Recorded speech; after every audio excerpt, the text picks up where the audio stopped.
பேரையும் அடிச்சு உதச்சிடறான். மறுபடியும் 2 பேரும் ஒன்னா சேர்ந்துடுறாங்க. இப்போ பிக்கலோ என்ன பண்றான், வேற வழி இல்ல, நம்ம கோகானை தடுத்து நிறுத்தணும்னு சொல்லி அவனோட பவர் எல்லாத்தையும் சேர்த்து ஒரு மிகப்பெரிய ஷாக் அந்த இடத்துக்கு கொண்டுகிட்டு வராங்க. அந்த ஷாக்னால நம்ம கோகானை வந்து அடிச்சிடவும் செய்யறான். ஆனா ஃபுல் மூனோட தாக்கத்தினால நம்ம கோகான் இந்த இடத்துல உருமாறவும் ஆரம்பிக்கிறாங்க. ஆமாங்க, இப்ப அவன் ஒரு ஃபுல் மங்கியா கொஞ்சம் கொஞ்சமா உருமாறிட்டு ஒரு வழியா ஃபுல் மங்கியா மாறி நம்ம பிக்கலோவோட அந்த புடியிலிருந்து இந்த இடத்துல வெளியில வந்துடவும் செய்யறான்.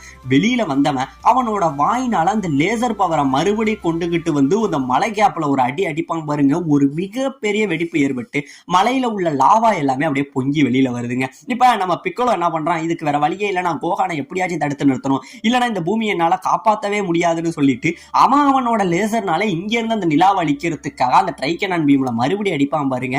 இங்க தாங்க ஒரு மிகப்பெரிய ஷாக்கு.